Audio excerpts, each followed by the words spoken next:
नमस्कार, बातचीत विद नृपेंद्र के इस खास एपिसोड में आपका स्वागत है। इस खास एपिसोड में मेरे साथ मौजूद हैं एनएसयूआई के प्रदेश महासचिव और गोरखपुर विश्वविद्यालय के छात्र नेता आदित्य शुक्ला जी। इनसे हम समझेंगे कि युवाओं की परेशानियां क्या है, युवा समाज में किस तरह के लाभों को चाहता है, गोरखपुर विश्वविद्यालय के छात्रों के हित क्या हैं और इनको लेकर के छात्र किस तरह की समस्याएं इनके पास लेकर के आते हैं। तो स्वागत है आपका आदित्य जी, और मैं आपको धन्यवाद देना चाहता हूं कि आपने अपना बेशकीमती समय हमें दिया। बहुत धन्यवाद मुझे आमंत्रित करने के लिए और युवाओं की आवाज़ को मजबूती बढ़ाएंगे। मैं आपका पहले ही शुरुआत से बिना लफेट के सुन करना चाहता हूं कि आपकी राजनीति कैसी, आप राजनीति में कैसे आए, मतलब आप एक छात्र नेता बनने की आपकी सोच कैसे हुई कि मुझे एक छात्रों का नेता बनना चाहिए। देखिए, राजनीति में अगर युवा नहीं आएगा, पढ़ा लिखा युवा, छात्र नेता का अर्थ होता है कि जो विश्वविद्यालय महाविद्यालय में जिसका प्रवेश हो, जो शिक्षा ग्रहण कर रहा हुआ, अगर पढ़े लिखे युवा राजनीति में नहीं आएंगे तो लगातार बड़े बड़े नेता अपने बच्चों को लॉन्च करते रहेंगे और उनके लिए राजनीति व्यवसाय है, इसीलिए राजनीति में आना आवश्यक है। खैर, हमने पहले नहीं सोचा था कि हमें राजनीति करनी है, छात्र राजनीति करनी है। हम लोग भी जैसे सामान्य छात्र आते हैं वैसे ही आए थे, विश्वविद्यालय में प्रवेश हुआ था, मित्रों की टोली अच्छी थी, अच्छी बैठती थी, अच्छे लोग थे साथ में, तो चलता रहा। धीरे धीरे जब एक समय आया कोविड का, बच्चे परेशान होने लगे। वो एक बड़ा मज़ेदार वाकया हुआ मेरे साथ। उसमें एक बच्चे ने मुझसे मदद मांगी, फिर मुझे लगा कि मैं मदद कर सकता हूँ। मैंने प्रयास किया, मुझे कुलपति का कार्यालय भी नहीं पता था, लेकिन कूदते हुए मैं वहाँ पहुँचा, फिर अपनी बात रखी, फिर लगा कि नहीं, कुछ हो सकता है इस विषय पर। तो फिर मेहनत की गई तो उस विषय में सफलता मिली, परीक्षाएँ टल गई, तो फिर धीरे धीरे बच्चों ने आवाज़ लगानी शुरू की, हम लोगों ने मेहनत किया उस पर, यहाँ से शुरुआत हो गई। तो आपका विश्वविद्यालय में कैसा सफ़र रहा, मतलब आप किस तरह की चुनौतियों से पार करते हुए यहाँ तक पहुँचे और आपने क्या क्या आता है अभी तक हासिल करने विषय का। देखिए, विश्वविद्यालय का सफ़र जो अब तक का, विश्वविद्यालय ने हमें पहचान, ये सबके हिस्से में नहीं आता है कि वो विश्वविद्यालय में पढ़ने और वहाँ की छात्र राजनीति करे और वहाँ से एक मुकाम हासिल करे, पसंद उसको मिले। बड़ी छात्रों का जो है हम लोगों को पसंद मिला, बच्चे पसंद करने लगे। हम लोगों ने विश्वविद्यालय में तमाम चीज़ें देखी हैं, बाहुबल देखा है, दनबल देखा है, तमाम ऐसी व्यवस्थाएं रही हैं जिसके खिलाफ हम लोग लड़े हैं मोदी की और खड़े रहे हैं लड़ धक के। आम छात्र जो पढ़ने वाले बच्चे हैं वो हमें पसंद करते हैं, वो हमारे साथ खड़े रहे हैं और ये सफ़र लगातार सुनहरा चल रहा है। अभी तो बड़ा लंबा सफ़र है, अभी तो छात्र राजनीति पे चल रहा है। हम लोग लगातार कई मुद्दों पर संघर्ष करते हैं, कई मुद्दों पर सफलताएँ मिलती हैं, कई मुद्दों पर सीख मिलती है, उसके बाद हम लोग चलते रहते हैं। रुकने का काम नहीं है हमारा, हम चलने वाले लोग हैं और लगातार चलते हैं। पार्टी आपको कैसा सपोर्ट कर रही है, पार्टी की तरफ से आपको क्या कहा जा रहा है। अभी हाल ही में 2 विश्वविद्यालयों में चुनाव हुए हैं, दिल्ली विश्वविद्यालय और हैदराबाद सेंट्रल यूनिवर्सिटी में, जहाँ पे एनएसयूआई को वो चीज़ हासिल नहीं हो पाई, तो उसके पीछे आप क्या कहना चाहेंगे। देखिए, मैं एक चीज़ आपके माध्यम से बड़ी जिम्मेदारी के साथ कहना चाहता हूँ। मैं एक सवाल भी करता हूँ कि बात विद्यार्थी परिषद से जी, किस प्रकार से वो गोरखपुर विश्वविद्यालय में जीत का जश्न मनाते हैं कि दिल्ली में हमें जीत मिली, उसका जश्न हम गोरखपुर में मना रहे हैं। आखिर में क्या कमी रह गई है आपके क्षमता में, क्या समस्याएं हैं कि आपके विश्वविद्यालय में नहीं चुनाव हो रहे हैं और आप इस पर सवाल नहीं कर पा रहे हैं। आप, ये तो वही बात हो गई कि मेरा एक मित्र है जो विदेश में अच्छे पैकेज पे हो गया, तो मैं खुशी मना रहा हूँ और मैं यहाँ बेरोजगार बैठा हूँ। गोरखपुर विश्वविद्यालय में चुनाव नहीं हो रहा, फिर विद्यार्थी परिषद के लोग यहाँ मिठाइयाँ बांट रहे हैं।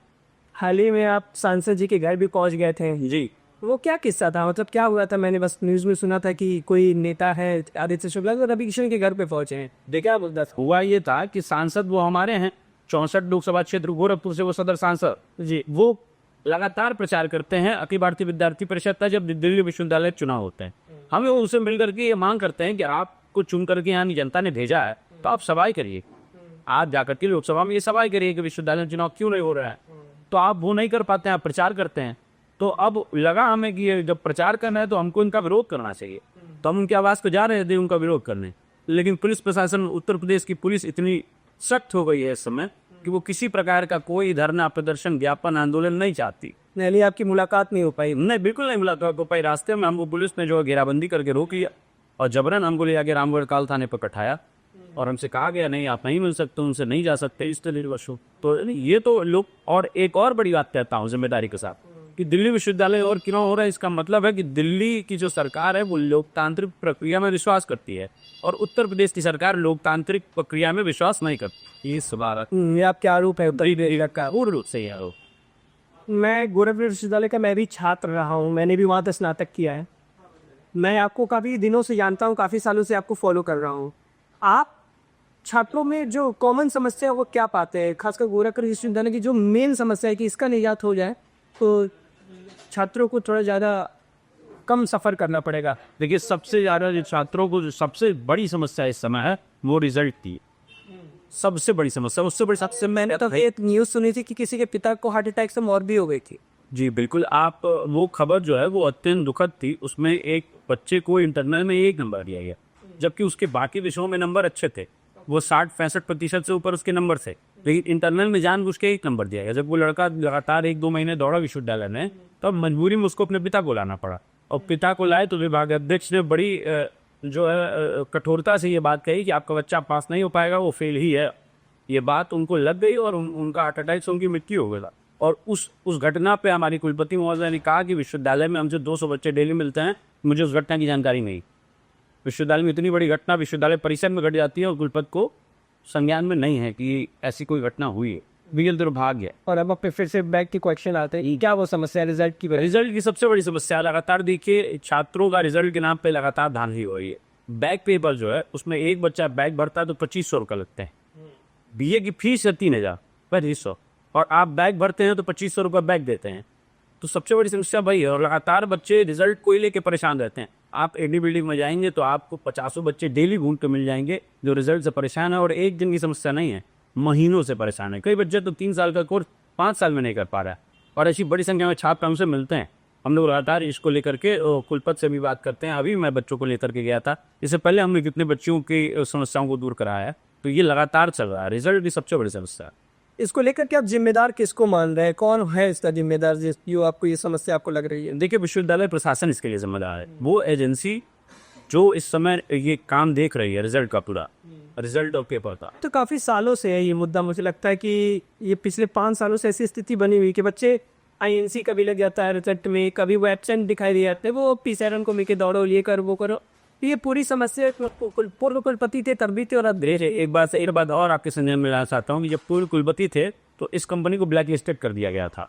लेकिन हमारी मैडम आई तो उन्होंने इस कंपनी को देखा, समझा, परखा और कहा नहीं, ये ब्लैक लिस्टेड नहीं, ये कंपनी ओके है, यही हमारा काम कैसे देखेगी। और ये कुलपति आने के बाद तमाम स्टाफों का बदलाव हुआ। जो है सबको जो उन्होंने रखा था उन सबको हटा दिया गया। जैसे प्रोफेसर अजय सिंह, उनके पास विश्वविद्यालय का सारा कार्यभार था कुलपति छोड़ करके, कुलपति का पद छोड़ करके, उनको इन्होंने हटा दिया। कोई पद नहीं, सब कुछ थे जो बसता था वो वही बन जाते थे। उनको मैडम ने हटाया, लेकिन मैडम इस एजेंसी को नहीं हटा पाई जो कि ब्लैक लिस्टेड थी से ही है। तो ये समस्या है। ये बच्चों की सबसे बड़ी समस्या सिर्फ और सिर्फ रिजल्ट की है। अगर वो दूर हो जाए तो बाकी समस्याओं के बच्चे सफ़र कम करेंगे। ये समस्याएं दूर भी हो सकती है, जैसे मूलभूत आवश्यकताएं पानी की है, बिजली की है, ये समस्याएं हम लोग दूर करा लेते हैं। हो जाते हैं रिजल्ट की जो समस्या उससे हाल ही में एक और जो समस्या मेरे संज्ञान में आई थी वो थी कैंटीन में कुछ मामला हुआ था, एक्सपायरी डेट के सामान बेचे गए थे, जिसको लेकर के बाद में विश्वविद्यालय प्रशासन ने उसको संज्ञान में लिया। लेकिन इस तरह की समस्या एक ऐसे यूनिवर्सिटी में होना जहाँ पे चार क्या मतलब कम से कम 10 जिलों के छात्र पढ़ते होंगे, बिहार के चीज़ें और अपने गोरखपुर बस्ती मंडल के इधर पे छात्र। तो इस तरह की समस्या को आप कैसे देखते हो और ये इसको छात्र संगठन मुद्दा क्यों नहीं बना पाते? देखिए, मुद्दा ज़रूर बनाते हैं। और विश्वविद्यालय में हमारे पूरे पूर्वांचल के बच्चे पढ़ते हैं, बड़ी संख्या में गांव, गरीब, मजदूर, किसान के बच्चे हमारे विश्वविद्यालय में ही पढ़ते हैं। सबसे बड़ी समस्या है छात्र संघ के चुनाव। अगर छात्र संघ के चुनाव हो जाएंगे तो ये सारी समस्याएं जो है वो दूर हो जाएंगी। चुनाव इसीलिए बन रहा है तो ये धांधली में ही हो पाएगी। आप एक बच्चे से 2500 लेते हैं और 5000 बच्चों का बैग आ गया तो आप सोचिए कितनी मोटी रकम हो। उधर किसी का ध्यान ही नहीं जा रहा है। तो अभी ये छात्र संघ चुनाव इतना जरूरी भी क्यों है? क्योंकि लोगों का कहना है कि छात्रों का काम विद्या अर्जन करना है, विद्या को अर्जित करना है। तो वो राजनीति के फेर में क्यों है? अगर आपको राजनेता बनना है तो आप ग्राम सभा में चुनाव लड़िए, इत्यादि लड़िए। ये कुछ नेताओं का कहना है जो छात्र संघ के खिलाफ है। तो आप क्यों मानते हैं कि विश्वविद्यालय में छात्र संघ चुनाव होना इतना जरूरी है? मैं इन लोगों से सवाल करना चाहता हूं जो ऐसा कहते हैं कि विश्वविद्यालय में छात्र संघ चुनाव नहीं जरूरी है, सिर्फ विद्या अर्जन भी है विश्वविद्यालय में ना। विश्वविद्यालय का अर्थ है इस सारे क्षेत्रों में काम करने वाले लोग वहां से सीख करके निकलें और अपने अपने क्षेत्रों में बेहतर करें। ये जितने लोग निकले हैं, ये बड़े बड़े जो आपको नाम दिखते हैं आज, राजनाथ सिंह से लगाए और बड़े बड़े नाम, वो छात्र राजनीति से ही निकले हैं। अगर छात्र संघ के चुनाव नहीं होते तो वो भी आज वहाँ नहीं होते जहाँ हैं। तो ये भी बड़ी जिम्मेदारी के साथ सोचना चाहिए कि छात्र संघ चुनाव इसीलिए जरूरी है। ये ये जो जो लोग कहते हैं ना कि शासन चुनाव नहीं जरूरी है, सिर्फ पढ़ाई जरूरी है विश्वविद्यालयों में, उससे माहौल खराब होता है। माहौल कहाँ नहीं खराब होता है, हमने क्या नहीं देखा है। हमने पंचायत के चुनाव में एक महिला की साड़ी खींची गई, हमने वो भी देखा है। सांसदीय और विधायकी के चुनाव में कितनी अराजकता होती है, हमने वो भी देखा है। अगर ये चीज़ें हैं तो ये पुलिस का फेलियर है। पुलिस को अपनी जिम्मेदारी निभानी चाहिए। आज वो समय नहीं रह गया है कि ऐसी समस्याएं यहाँ जगह जगह CCTV कैमरे हैं, और वो 1990 का दशक वो दूसरा था। अब नहीं ऐसी परिस्थितियाँ। अब बच्चे पढ़े लिखे हैं, वो जानते हैं कि उनको वोट करना है, जो काम करता है उसको वोट होता है। तो विश्वविद्यालय में अगर नहीं जरूरी है तो दिल्ली में बंद कर दिए चुनाव। अभी राहुल गांधी ने कुछ दिन पहले एक ट्वीट किया, कहा कि जेएनजी ही अब भारत के बहुत चीज़ों को सुधार पाएंगे, और उसी दिन शाम को रिजल्ट आता है कि दिल्ली विश्वविद्यालय में जेएनजी ने वो करके ABVP को जीत दिलाई थी। आप उनके इस वोट चोरी के मुद्दे को कैसे देखते हैं? NSUI उस पर किस तरह से काम कर रहा है? क्योंकि दिल्ली विश्वविद्यालय के चुनाव EVM से नहीं, बैलेट पेपर से भी हुए। इसको लेकर के आपका क्या प्रति? देखिए, दिल्ली विश्वविद्यालय में जो चुनाव हुआ है और जेएनजी का जो मुद्दा है वो बहुत गंभीर है। इस पे समझना पड़ेगा, ऐसे हवा में बात उससे नहीं हो पाएगी। जेएनजी का जो मुद्दा है, युवाओं का जो मुद्दा, युवाओं की बात कर रहे हैं आप। पढ़े लिखे युवाओं से बात करिए, कहीं भी निकल करके, विश्वविद्यालय आप छोड़ दीजिए, आप समाज में जाइए, पढ़े लिखे युवाओं से बात करिए तो वो बताते हैं कि इस सरकार से वो बहुत नाराज है। कारण है बेरोजगारी। युवा आज सबसे बड़ा बेरोजगारी का तंज झेल रहा है। पढ़े लिखे युवाओं को रोजगार नहीं मिल रहा है, PhD किए हुए बच्चों को रोजगार नहीं मिल रहा है। ये सबसे बड़ी समस्या। और दिल्ली विश्वविद्यालय में जो चुनाव हुए और जो रिजल्ट आए हैं उसमें मैं ये कहना चाहता हूँ कि इसमें तमाम धांधियाँ सामने आई हैं। तमाम बैलेट से ही चुनाव हुआ है, बैलेट से ही हुआ। वोट चोरी EVM नहीं था वहाँ, बैलेट से चुनाव। लेकिन वहाँ पे क्या था कि जो कैंडिडेट अगर ABVP का है तो उसके सामने पहले से जो है ईंट लगी हुई है। ये सारी चीज़ें हैं। और जो लोग उस ड्यूटी में हैं वो कहीं ना कहीं RSS और भाजपा मंडली हो, वो प्रोफेसर थे जिनको RSS द्वारा भर्ती किया गया है। मैं चाहता हूँ निष्पक्षता से हो। अगर इतना ही जेएनजी इस सरकार के पक्ष में है, ये गोरखपुर विश्वविद्यालय चुनाव करा के दिखा लो, पता चल जाएगा जेएनजी किस तरफ है। आखिर में गोरखपुर का भी तो जरूरी यही हुआ किस तरफ है वो जानना, हर जिले में जानना जरूरी है ना। तो उत्तर प्रदेश में चुनाव बन, आप एक बार करा के दिखा लीजिए, रिजल्ट सामने आ जाएगा। उत्तर प्रदेश से ही तो प्रधानमंत्री का रास्ता होकर के निकलता है। उत्तर प्रदेश सबसे बड़ा राज्य है, उसके पास सबसे ज्यादा लोकसभा सीटें। आप यहाँ एक बार करा के दिखाइए चुनाव। दिल्ली विश्वविद्यालय छोड़ो, आप उत्तर प्रदेश में चुनाव कराइए, आपको पता चल जाएगा दिल्ली किस तरफ, युवा का मुख किस तरफ। फिर से बैक टू गोरखपुर विश्वविद्यालय में आना चाहूँगा। आपको क्या लगता है कि गोरखपुर विश्वविद्यालय का जो प्रशासन है वो किस तरह से काम कर रहा है? बच्चों में कमी है, प्रशासन की कमी। कई बार ये समस्याएं बच्चों की आ जाती है कि पेपर हुआ और पेपर हुए उस दिन वो पेपर ही नहीं था, वो एग्ज़ाम ही नहीं हुआ। क्वेश्चन पेपर्स तक बदल दिए जाते हैं। सन 2023 या 22 की बात होगी, हमारी अंग्रेजी की पेपर थी और उस अंग्रेजी के पेपर को छोड़ के किसी और चीज़ की पेपर आ जाती है। तब से मुझे लगता है कि गोरखपुर विश्वविद्यालय में सुधार क्या बनता है? क्या आपको लगता है कि पिछले 2-3 सालों में गोरखपुर विश्वविद्यालय में सुधार हुआ है? गोरखपुर विश्वविद्यालय में ऐतिहासिक सुधार हुआ है, कागजों में, अखबारों में। अभी A++ ग्रेड भी A++ नहीं, जितने बड़े बड़े ग्रेड मिल सकते हैं वो सारा हमारे विश्वविद्यालय पास है। आप ग्रेड बताइए, विश्वविद्यालय कर ले आएगा। वो अदम गुणवी साहब का एक शेर है, तुम्हारी फाइलों में गाँव का मौसम गुलाबी है, मगर ये आंकड़े झूठे हैं, ये दावा किताबी हो। पूर्ण रूप से किताबी दावा है। लगातार आप अखबारों को उठाइए या किसी को उठाइए, आप पाएंगे विश्वविद्यालय हमारा 1 नंबर पे है। लेकिन जब आप विश्वविद्यालय के अंदर जाएंगे तो मूलभूत आवश्यकताएं, जो मूलभूत जरूरतें होती हैं वो नहीं है। इस समय लगातार बिजली कटौती हो रही है तो पानी तरने में आ रहा है, शौचालय की स्थिति बद से बदतर है, और हम नेट में A++। ये बहुत बड़ा सवाल है। तो विश्वविद्यालय कहाँ जा रहा है? और विश्वविद्यालय का प्रशासन एकदम तानाशाही कर रहा है, और वो किसी भी समय किसी को बता सकता है कि आज आपका पेपर कब। आपकी 9 बजे से परीक्षा है, आप 8:50 तक कैंपस के अंदर आइए, आप कमरे में पहुंचे, वैसे आज की परीक्षा टल गई है, ये कभी भी हो सकती है, आज नहीं है तो, और फिर कभी भी हो गई, आपको पता ही नहीं चला। फिर आपकी छूट गई तो आप बैग भर के आ जाइए, तो आपको कहेंगे बैग भरीजिए। इन सब, मैं एक और सवाल पूछना चाहता हूँ कि इन सब समस्याओं को लेकर के अखिल भारतीय विद्यार्थी परिषद और NSUI, ये दोनों संगठन एक होकर के क्यों नहीं प्रदर्शन कर पाती है? मैं चाहता हूँ कि अगर छात्र के हितों की बात है तो दोनों संगठनों को एक हो जाना चाहिए, या फिर आप चुनावी स्तर पे अलग लड़िए, लेकिन एक मुद्दे को लेकर के आप में एकता दिखनी चाहिए। हाल ही में तारेनू में जो घटना हुई उसको लेकर के NSUI और सपा ने भी उसका पुरजोर विरोध किया। गोरखपुर विश्वविद्यालय में उत्तर प्रदेश में सबसे बड़ा अगर धरना प्रदर्शन ABVP के लेकर किया तो गोरखपुर विश्वविद्यालय होता। तो समस्याओं को लेकर के सभी दल एक क्यों नहीं हो जाते अगर इतनी ही छात्रों को समस्या है? देखिए, छात्र समस्याओं को लेकर के आप, वो अलग विषय है। मैं बता रहा हूँ SRMU में जो घटना हुई उसमें NSUI के हम हैं, लेकिन हम उसके साथ खड़े थे कि गलत हुआ है, लेकिन जब हमारे साथ गलत होता है तो वो नहीं खड़े हो, ये बड़ी समस्या है। उसके बाद भी अगर मैं आपके मंच के माध्यम से उनको आमंत्रित करता हूँ कि शासन बहाली के मुद्दे पे मैं लगातार संघर्ष कर रहा हूँ, यहाँ से लेकर के लखनऊ और दिल्ली तक क्या हो रहा है, आप इस मुद्दे पे साथ आइए। मैं तो आपके चैनल के माध्यम से आमंत्रित करता हूँ अखिल भारतीय विद्यार्थी परिषद को कि शासन चुनाव बहाली के नाम पे आप एक मंच पे आइए, हम झंडा छोड़ करके आपके साथ चलेंगे। तो सभी हाल ही में आपने उत्तर प्रदेश के सभी विधायकों से भी बातचीत की, ऐसी रही बातचीत?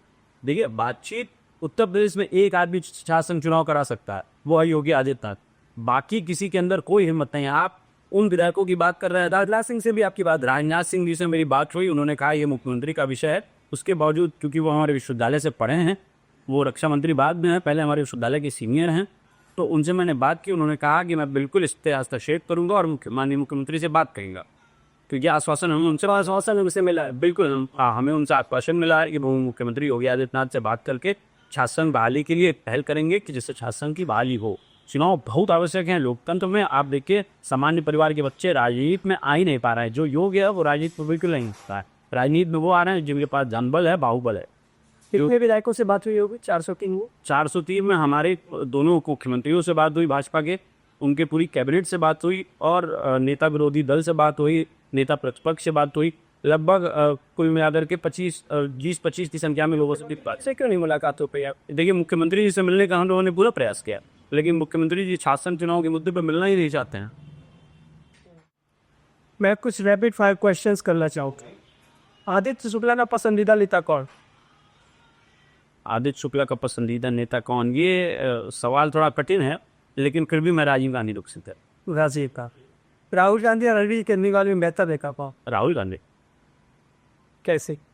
हर मामले में, एक मामला नहीं, हर मामले में आप राहुल गांधी। एक और रैपिड सवाल चल रहा है, उसके बावजूद मैं थोड़ा समय आपका उसके लिए दे लूँगा। और इस पे राहुल गांधी जी को जिस तरह से आका गया और जो उनकी एक छवि बना दी गई ना समाज में या पूरे देश में, आज उस छवि को तोड़ करके राहुल जी ने सड़कों पे मेहनत की और 4000 किलोमीटर फर्ज चलने वाला नेता दूसरा कोई नहीं है। और किसी भी विषय पर उनसे कोई बात कर ले, आज लोग हिंदू और सनातन धर्म पे राजनीति करते हैं। मैं चैलेंज करता हूं कि हिंदू धर्म पे, सनातन धर्म पे पूरी बीजेपी बैठ के उनसे बात कर ले। उनके पास जितना ज्ञान है उतना ज्ञान किसी नेता के पास नहीं। बेहतर मुख्यमंत्री कौन है, अखिलेश यादव, आदित्य?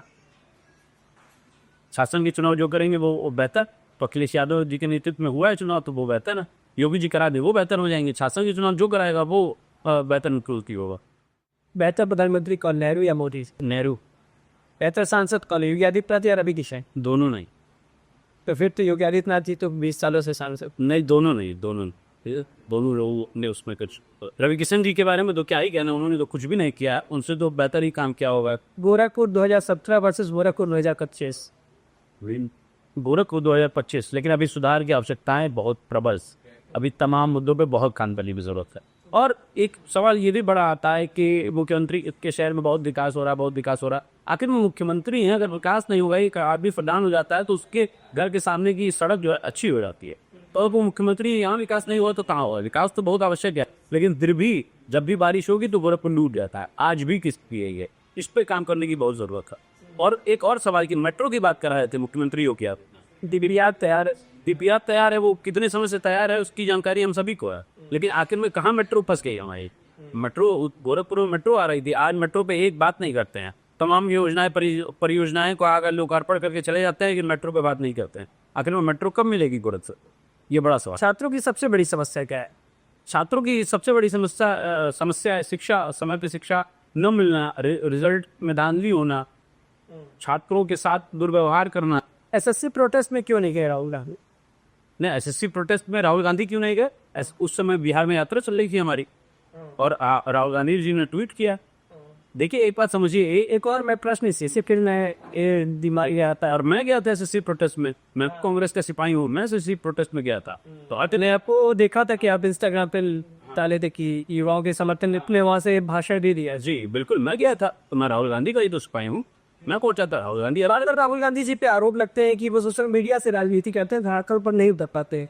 तो क्या वो जेन जी की नवनिष्ठा ढूंढने के लिए सोशल मीडिया का बजाय धरातल को उतर के समस्याओं को जोड़े, तो शायद वो ज़्यादा विकराल रूप ले सकता है? आप देखिए कि राहुल गांधी एकमात्र नेता है जो लगातार हर वर्ग से मिल रहा है। हर वर्ग से समय समय पे राहुल गांधी ही मिल रहा है, और दूसरा कोई नेता नहीं है। जाति की राजनीति तो उतनी आवश्यक है। देखिए, जात की राजनीति तो होनी ही नहीं चाहिए, लेकिन हम शुरुआत तो राहुल गांधी करते। राहुल गांधी करते हैं, इस कारण उसकी मजबूरी है ना। आप जब धर्म की राजनीति करेंगे तो कोई जाति की राजनीति करेगा। समस्या ये है, अगर आकर के मोदी जी ये कह दे कि नहीं धर्म की राजनीति बंद है आज से, तो फिर कोई किसी की जाति नहीं है, सबकी जाति हट जाती। एक बिल लाएं और पेश कर दें, उसमें कह दें कि जिसकी भी जो भी जाति है वो खत्म होती है, सब लोग भारतीय लिखेंगे नाम के आगे, तो समस्या कहाँ है? समस्या खत्म हो जाएगी। लेकिन जब आप जाति की और धर्म की राजनीति करेंगे तो जाति की राजनीति, और जाति की राजनीति नहीं है, जो जिसका अधिकार है उसकी बात करते हैं राहुल गांधी। अभी हाल ही में दिल्ली में जो दूसरों के इलेक्शंस हुए हैं उसमें जोसलीन जी को प्रेसिडेंट कैंडिडेट बनाया गया, तो नुमानसी जी को भी टिकट देने की संभावना जताई जा रही है। बाद नुमानसी जी ने आरोप लगाया कि एनएसयूआई को पैसे पे टिकट बांटती है।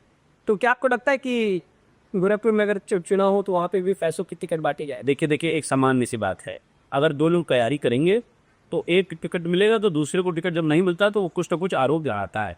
ये बहुत सामान्य बात है और ये हमेशा होता आया है, ये होता रहेगा। ये जब तक पृथ्वी है तब तक ये चीज़ें चलेंगी। जिसको टिकट नहीं मिलता है वो तनोवर कुमार भी लगता था कि आज वो बहुत आराम से चलते थे, 10 भी चप्पल पहन कर चल रहे हैं। देखिए अब वो उनका व्यक्तिगत विषय है कि वो क्या कर रहे हैं, और वो खैर पीएचडी भी उन्होंने कर रखी है, पढ़ाई तय भी की है, तो फिर व्यवसाय भी करते होंगे जिससे अर्निंग होती हो। आखिर में सब व्यक्ति बेरोजगार तो होते नहीं है, पूर्ण रूप से राजनीति व्यक्ति हैं, उसके साथ तो व्यवसाय भी होगा। तो ये व्यक्तिगत सवाल है। सबसे आखिरी सवाल मैं आपसे पूछता हूँ, कांग्रेस का अब तक का सबसे अच्छा अध्यक्ष कौन? कांग्रेस का अब तक का सबसे अच्छा अध्यक्ष कौन? अच्छा अध्यक्ष मुझे लगता है तमाम लोग हैं, एक लोगों का नाम लेना यहाँ पे नाइंसाफी होगी, क्योंकि सबके अपने अपने संघर्ष रहा, क्योंकि वो समय के हिसाब से होता है ना। जैसे आज के समय में कांग्रेस का अध्यक्ष मल्लिकार्जुन जी पर्दे दी, इसी तरह से है कांग्रेस का सवाल की। तो भाजपा का सबसे अच्छा अध्यक्ष? भाजपा में दो अध्यक्ष जो है, चुनाव तो होते नहीं है, वो तो मनोनीत हो जाते हैं, जिसको मोदी जी चाहते हैं वो इस समय हो जा रहा है। तो उस विषय में मैं नहीं कुछ कहना चाहता हूँ, वो तो उनका आंतरिक विषय है कि किस प्रकार से अध्यक्ष है चुनाव, और लोकतांत्रिक प्रक्रिया में चुनाव होता है, जरूर कह पाता हूँ मैं कि कौन अच्छा अध्यक्ष है। एक सवाल और मैं आखिरी जाते जाते, फिर अब लोकतांत्रिक बहस की बात आ गई थी, तो शशि थरूर पे मैं थोड़ा सा आपसे सवाल लेना चाहूँगा। शशि थरूर इस समय कांग्रेस से नाराज लग रहे हैं, क्या ऐसी ही बात है? नहीं, बिल्कुल नाराज कैसे हैं? नाराज नहीं है हमारे कांग्रेस। उनको लोकसभा में ऑपरेशन सिंदूर पर बोलने भी नहीं दिया गया पार्टी की ओर से। नहीं, ये तो पार्टी में देखिए लोकतांत्रिक प्रक्रिया है, पूरी व्यवस्था होती है, उसमें तमाम लोगों के नाम होते हैं जिनको बोलना होता है। कुछ लोग इधर शशि थरूर अयोग्य है? नहीं, अयोग्य कैसे हैं? ये तो गलत विषय है कि अयोग्य कैसे हैं। उन्होंने हमारे यहाँ पूरे विदेश में जाके उसका डंका बेचा, वो दल के प्रतिनिधिमंडल भी थे, प्रतिनिधिमंडल का अध्यक्ष। ये पहली बार नहीं हुआ है, इससे पहले हमारी सरकारों ने कितने लोगों को विरोधी दल के नेताओं को भेजा थे। ये पहली कोई घटना नहीं है कि उसकी बहुत चर्चा हो, इससे पहले भी तमाम हुआ। और शशि थरूर जी देखिए लोकतांत्रिक प्रक्रिया चुनाव लड़े थे अध्यक्ष का, ऐसा नहीं, हमारे यहाँ पे लोकतंत्र है और उसके बाद भी वो बने हुए हैं, अभी सांसदी का चुनाव जीत करके आए हैं, तो ऐसी कोई दिक्कत चाहिए। ठीक है, आपसे तमाम मुद्दों पर बातचीत हुई, हमारी बातचीत बहुत अच्छी रही। आपसे लंबी बातचीत करनी थी लेकिन समय के अभाव में थोड़ी सी बातचीत को समय कम मिला। उम्मीद करता हूँ अगली बार जब भी आपसे मुलाकात होगी एक लंबी और तार्किक और अच्छी बहस हम लोगों के बीच एक अच्छी बातचीत निकल कर सी आएगी। तब तक बातचीत विद नृपेंद्र के खास एपिसोड में आज इतना ही। आदित्य शुक्ला जी से एनएसयूआई गोरखपुर में क्या कर रही है, छात्रों के हितों के लिए कितना काम कर रही है, ये हमने जाना। अगला एपिसोड आप किसके साथ देखना चाहते हैं कमेंट बॉक्स में जरूर बताएं। धन्यवाद, नमस्कार।